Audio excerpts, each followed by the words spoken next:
नमस्कार, हमारे चैनल पर आपका स्वागत है। भगवान के गुरु होने का गौरव मिलना कोई साधारण बात तो नहीं। भगवान ने सांदीपनी ऋषि को अपना गुरु बनाया और उनके आश्रम में रहकर अध्ययन किया।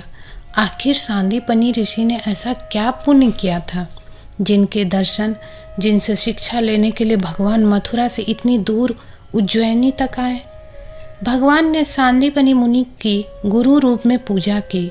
संसार के समस्त ऐश्वर्य, धन धान की स्वामिनी साक्षात माता लक्ष्मी जिनकी चरण सेवा करती है, उन भगवान ने सांदीपनी ऋषि की चरण सेवा की।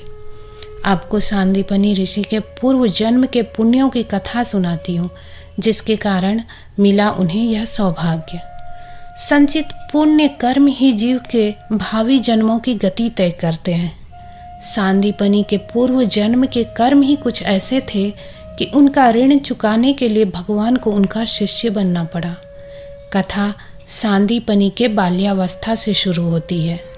किसी भी अन्य ब्राह्मण बालक की तरह सांदीपनी भी अपने गुरु के आश्रम में रहकर अध्ययन किया करते थे। सांदीपनी तपोनिष्ठ शिष्य थे। अध्ययन के कार्यों को मनोयोग से पूर्ण करते थे। गुरु पर अखंड विश्वास था। उनका अद्भुत सेवा भाव देखकर गुरु भी चकित थे कि साधारण बालक ऐसा कर्मनिष्ठ कैसे हो सकता है। गुरु को प्रतीत होता कि यह कोई साधारण बालक नहीं है। सभी विद्यार्थियों में सांदीपनी की गुरु भक्ति विशेष थी। गुरु ने सोचा कि इस बालक की परीक्षा लेकर देखा जाए तो सत्य प्रत्यक्ष हो कि आखिर यह है कौन। परीक्षा लेने का उचित अवसर गुरु तलाश रहे थे। एक दिन वह अवसर मिला। आश्रम के अन्य विद्यार्थी बाहर गए हुए थे। गुरु का बालक वहीं खेल रहा था। जब गुरु ने देखा कि अन्य विद्यार्थी आश्रम की ओर चले आ रहे हैं और बस आश्रम में प्रवेश करने को ही है, तो उन्होंने सांदीपनी को पुकारा। सांदीपनी गुरु सेवा में पहुंचे तो गुरु ने अपने पुत्र की ओर संकेत करते हुए कहा, सांदीपनी, मेरे पुत्र को तत्काल कुएं में फेंक दो। यह मेरा आदेश है। सांदीपनी ने गुरु के आदेश का पालन किया। बालक को उठाकर कुएं में डाल दिया। अन्य विद्यार्थी आश्रम में प्रवेश कर ही रहे थे। उन्होंने गुरु पुत्र को संकट में देखा तो दौड़ते भागते आए। कुएं का जल नजदीक ही था। तत्काल 2 विद्यार्थी उसमें कूदे और अन्य साथियों की सहायता से बालक को सुरक्षित बाहर निकाल लाए। उसके बाद उन्होंने सांदीपनी को गुरुद्रोही समझकर खूब पिटाई की। सांदीपनी आश्रम के संगियों की मार सहते रहे, पर यह नहीं बताया कि ऐसा स्वयं गुरुजी का आदेश था। उन्हें लगा कहीं विद्यार्थी आवेश में गुरुदेव को कुछ न बोल पड़े, इसलिए मार सहते रहे। गुरुजी दूर से छिपकर यह सब देख रहे थे।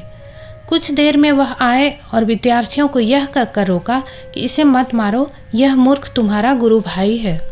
गुरुजी की परीक्षा अभी पूर्ण नहीं हुई थी। एक दिन विद्यार्थी कहीं से आ रहे थे। उन्होंने आते देखकर गुरुजी ने सांदीपनी से कहा, सांदीपनी, आश्रम के इस छप्पर में आग लगा दो। सांदीपनी ने चट आग लगा दी। छप्पर जलने लगा। विद्यार्थियों ने दौड़कर आग तो बुझा दी, पर क्रोध से तमतमाए फिर सांदीपनी को मारने लगे। सांदीपनी कुछ बोले नहीं और चुपचाप मार सहते रहे। गुरुजी को दया आ गई। उन्होंने विद्यार्थियों को रोका। सांदीपनी गुरु की हर आज्ञा को अक्षरशः तुरंत ही पूरी करते थे। जब विद्या अध्ययन समाप्त हुआ तब विद्यार्थी अपने अपने घर चले गए। उनमें से कुछ विख्यात पंडित बन गए। सांदीपनी भी अपने घर चले गए। एक दिन गुरुजी बहुत बीमार पड़ गए। उनकी बीमारी का समाचार सुनकर सारे शिष्य उनके दर्शन के लिए आए।